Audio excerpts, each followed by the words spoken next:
এয়া আমাৰ বেটি আৰু হিমাংশু দৌৰ মাৰিছে দেই। যোৱা দৌৰ মাৰা।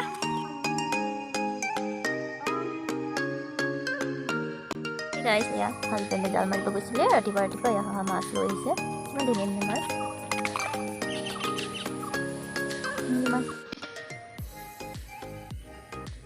Hello' everyone, good morning. আশা কৰোঁ আপোনালোকৰ সকলো ভালেই আছে আৰু ময়ো বৰ্তমান ভালেই আছোঁ।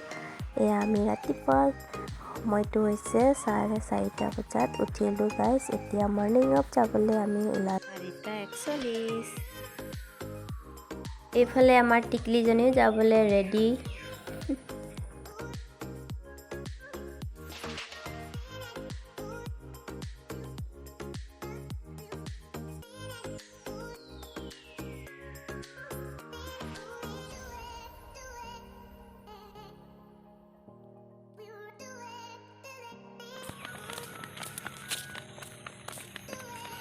ফালে আমি বাই মই গুড মৰ্ণিং অফ কৰিবলৈ ওলাইছোঁ।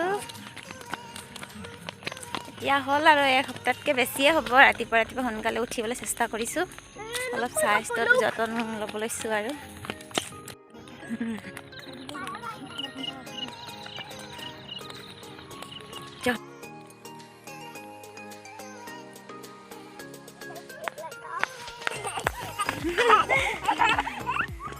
পাৰ হৈ গ'ল।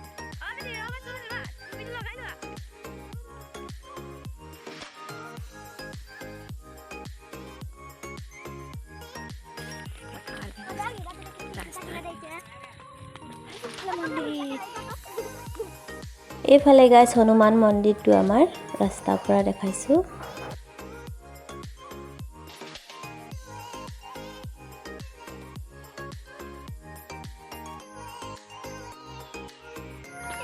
এইফালে আমাৰ টিকলিজনী লুকাই আছে, কান্দি আছে গাইছ।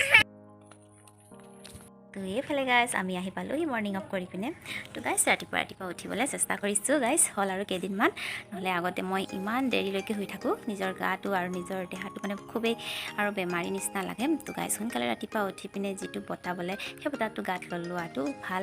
সেইকাৰণে সোনকালে উঠিছোঁ আৰু পাৰিলে খোজকাঢ়োঁ খৰকৈ, আৰু পাৰিলে আমি অলপ দৌৰো মাৰোঁ আৰু মানে ময়ো অভ্যাস কৰিছোঁ সোনকালে উঠিবলৈ। তো গাইছ এতিয়া আহিলোঁ ঘৰ, এতিয়া অলপ এক্সাৰচাইজ কৰিম। গাইছ আৰু আমাৰ লগত মিষ্টাৰো যায়। তো আজি মিষ্টাৰ নাই যোৱা। আৰু গাইছ মিষ্টাৰ ক'ত গৈছে সেইটো আপোনালোকক ক'ম। সিও ৰাতিপুৱাই ওলাই গৈছে, আপোনালোকক জনাই থাকিম। আপোনালোকে মোৰ ভিডিঅ'টো আপোনালোকে চাই থাকিব। আৰু বেটি তুমি শুই দিছা যে এক্সাৰচাইজ নকৰা? আহা কৰিবা আৰু কিতাপ পঢ়িবা, হয় নাই? আহা দুখন হাত ওপৰত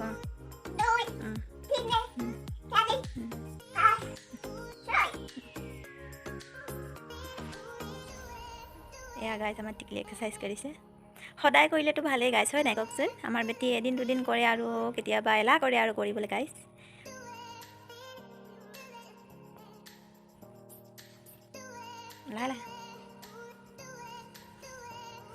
এইফালে গাইছ মই অলপ ব্যায়াম কৰি লৈছোঁ।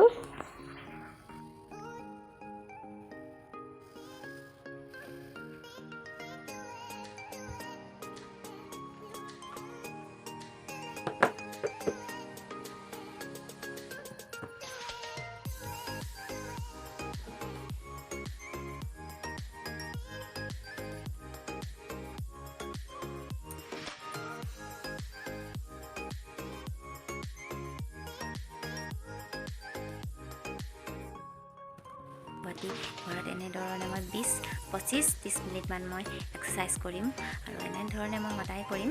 তো গাইছ নিজৰ স্বাস্থ্যটো নিজেই যত্ন ল'ব লাগে, আপোনালোকে জানেই। তো মই নিজে আজি আপোনালোকক কৈছোঁ, মই এনেধৰণে মৰ্ণিং ৱাক কৰি আহি ঘৰত এক্সাৰচাইজ কৰোঁ। আৰু কি এক্সাৰচাইজ কৰোঁ আপোনালোকক শ্বেয়াৰ নাই কৰা, কেইটামান এক্সাৰচাইজ অকল কৰিলোঁ মই। তো গাইছ নিজে ৰাতিপুৱা আহি যিমান পাৰোঁ ইমান এক্সাৰচাইজ কৰিবলৈ চেষ্টা কৰিব লাগে গাইছ। হেল্ডি কৰি ৰাখিব লাগে, যিবিলাকেই আৰু কৰোঁ। ময়ো সিমান এটা নাজানো, বাবা ৰামদেৱৰ কেইটামান হেৰিবিলাক কৰোঁ আৰু কেইটামান কৰোঁ আপোনালোকক শ্বেয়াৰ নাই কৰা, আৰু সেইটো মই নিজে কৰোঁ। তো গাইছ কৰিব নিজৰ স্বাস্থ্যটো যত্ন ল'ব, খুব বেছি অকণমান নিজৰ কাৰণে সময় উলিয়াব আৰু কৰিব।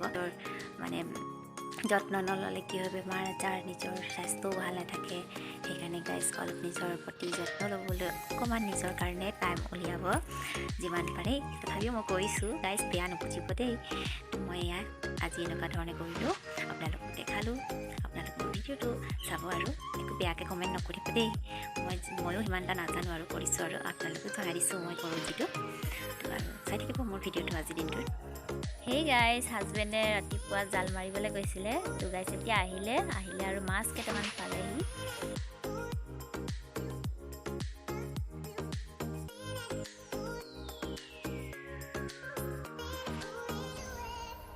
এইফালে গাইজ মই পিছফালৰ চোতালখিনি সাৰি লৈছোঁ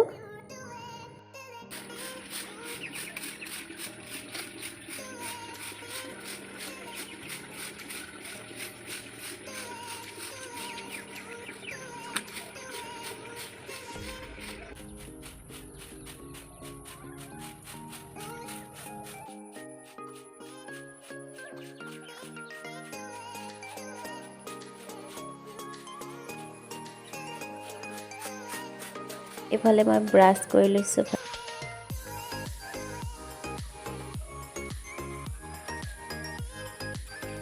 কৈছা শুনিছা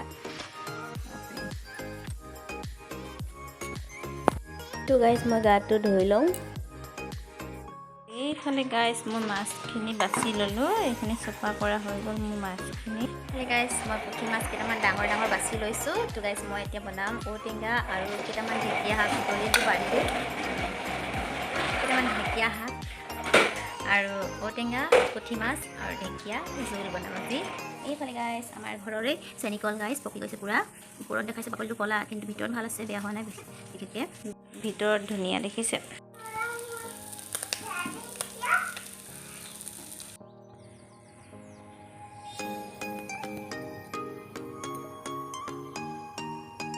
হে গাইজ মই এয়া ভাত বাঢ়িলোঁ এয়া উলিয়ালোঁ খাবলৈ গাইজ এফালে ঔটেঙা আঞ্জা মাছ পুঠি মাছ ফ্ৰাই কেইটামান এফালে জলকীয়া আচাৰ ভাত খাইছোঁ গাইজ এইফালে টিকলিকো ভাত খুৱাই দিলোঁ এইফালে গাইজ মই খাই লওঁ ফটাফট খাই ভালে লাগিছে গাইজ ঔটেঙা পুঠি মাছৰ জোল